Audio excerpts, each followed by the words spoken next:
నమస్తే, నేను మీ కిషోర్ కుమార్. ఈ వీడియో మీరు మొదటిసారి మన ఛానల్లో చూస్తున్నట్టయితే దయచేసి ఈ ఛానల్ సబ్స్క్రైబ్ చేయండి. అదేవిధంగా మీకు కింద హైప్ బటన్ కనిపిస్తే దాన్ని ప్రెస్ చేసి ఒక పాయింట్ ఇవ్వటం కూడా మర్చిపోకండి. మీ ప్రోత్సాహమే మాకు కొండంత బలాన్ని ఇస్తుంది. ఈ రోజు ఒక కీలకమైనటువంటి విషయం గురించి మాట్లాడే ప్రయత్నం, చర్చించే ప్రయత్నం, విశ్లేషించే ప్రయత్నం చేస్తున్నాం. Mistake of fact.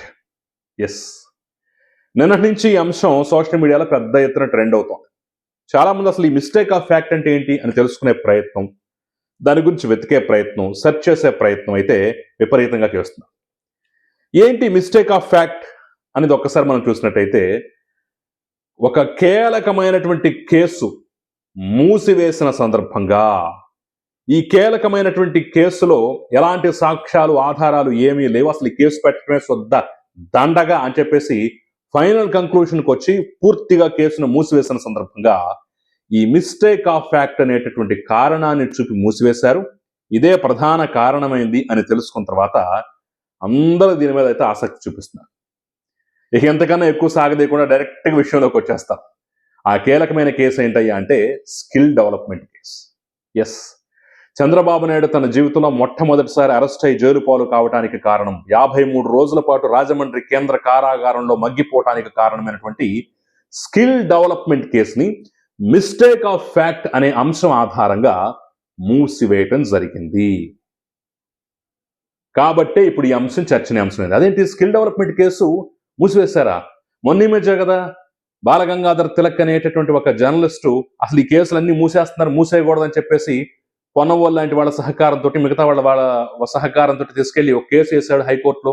ఇంకా తీర్పు రాలేదు కదా, అప్పుడే కేసు అలా మూసివేశారయ్యా అంటే దాని గురించే నేను వివరంగా చెప్పబోతున్నాను. ఫస్ట్ ఈ మిస్టేక్ ఆఫ్ ఫ్యాక్ట్ అని అర్థం చేసుకుంటే తర్వాత విషయం మొత్తం క్లియర్గా తేట తెల్లమైనట్టుగా అర్థమవుతుంది. ఇందులో ఒక విచిత్రమైనటువంటి అంశం కూడా దాగి ఉంది, దాన్ని కూడా నేను చెప్పే ప్రయత్నం చేస్తాను. అది విన్న తర్వాత మీరు కూడా ఖచ్చితంగా విచిత్రంగా ఫీల్ అవుతారు. కాబట్టి ఫీల్ అయిన తర్వాత నాకు కమెంట్ రూపంలో తెలియజేయడం మాత్రం అస్సలు మర్చిపోకండి. సరే, ఫస్ట్ మిస్టేక్ ఆఫ్ ఫ్యాక్ట్ అంటే ఏంటో మనం చూద్దాం. ఐపీసీ తెలుసు కదా మీకు, ఇప్పుడు బిఎన్ఎస్గా మారింది, అంతకుముందు ఐపీసీ అనమాట. బహుశా దాదాపుగా అదే సెక్షన్లు వర్తిస్తాయి అనుకుంటా. ఐపీసీలో ఉన్నటువంటి 76 మరియు 79 సెక్షన్ల ప్రకారం ఒక కేసును మూసివేయటానికి ఈ మిస్టేక్ ఆఫ్ ఫ్యాక్ట్ అనేది ఒక కారణంగా చూపించవచ్చు, ఉపయోగపడుతుంది. ఏంటయ్యా అంటే వాస్తవాలను మేము తప్పుగా అర్థం చేసుకున్నాం, లేదా తప్పు జరిగిందని చెప్పేసి మేము పొరపాటు పడ్డాం. ఉన్న వాస్తవాలను తప్పుగా అర్థం చేసుకున్నాం, లేదా తప్పు జరిగిందని చెప్పేసి పొరపాటు పడ్డాం అని చట్టబద్ధంగా చెప్పటాన్నే మిస్టేక్ ఆఫ్ ఫ్యాక్ట్ అంటారనమాట. ఇది సెక్షన్ 76, 79 కింద వస్తుంది. సో స్కిల్ డెవలప్మెంట్ కేసులో కూడా ఇదే జరిగింది.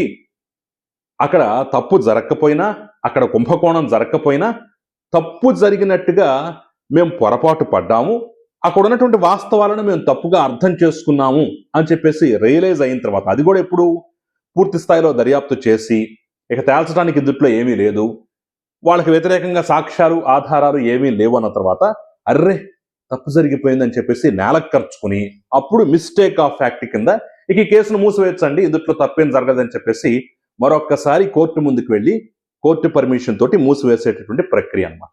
ఇప్పుడు స్కిల్ డెవలప్మెంట్ కేసులో ఇదే జరిగింది.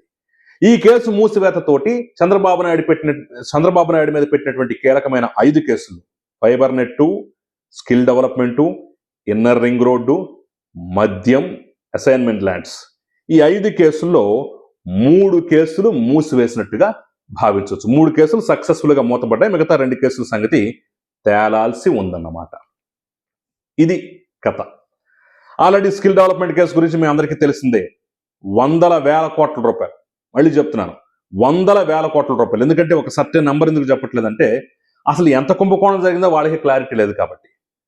సో కొన్ని వందల వేల కోట్ల రూపాయల స్కిల్ డెవలప్మెంట్ పేరుతోటి చంద్రబాబు నాయుడు తన పక్కదారి పట్టించాడు, తన డొల్ల కంపెనీలకు మళ్లించాడు, సొమ్ము చేసుకున్నాడు అని చెప్పేసి ఆరోపణలు చేస్తూ కేసు పెట్టి జైల్లో పెట్టారు.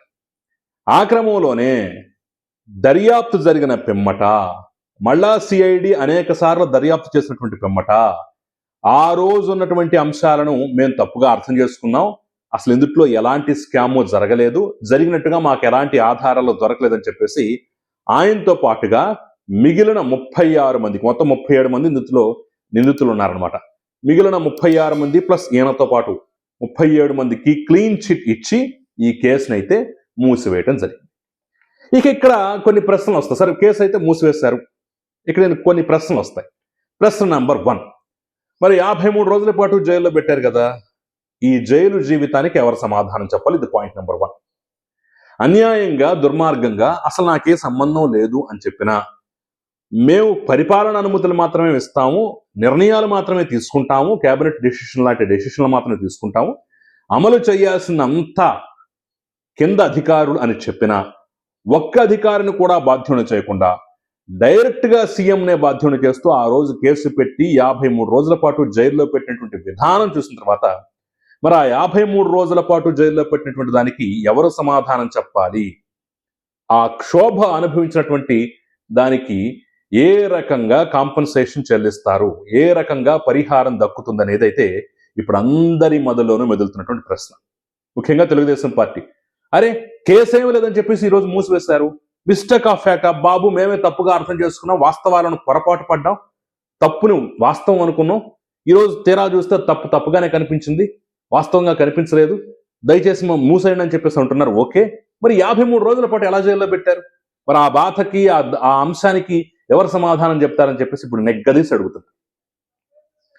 ఖచ్చితంగా సమాధానం తెలియాల్సిన ప్రశ్న.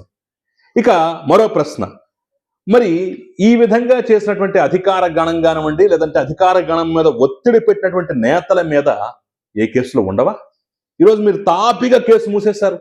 అబ్బే సారీ అండి, తప్పు జరగలేదు, మిస్టేక్ ఆఫ్ ఫ్యాక్ట్ అండి అని చెప్పేసి అన్నారు.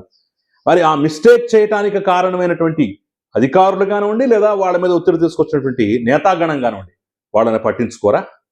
వాళ్ళని వదిలేస్తారా?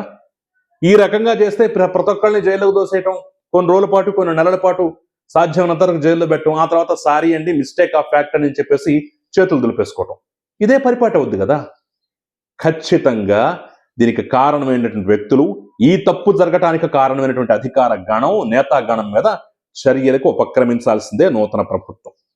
లేకపోతే అది కోర్టులు కానివ్వండి, ప్రభుత్వం కానివ్వండి, లేకపోతే ఇలాంటి తప్పులు పదే పదే జరుగుతుంటాయి.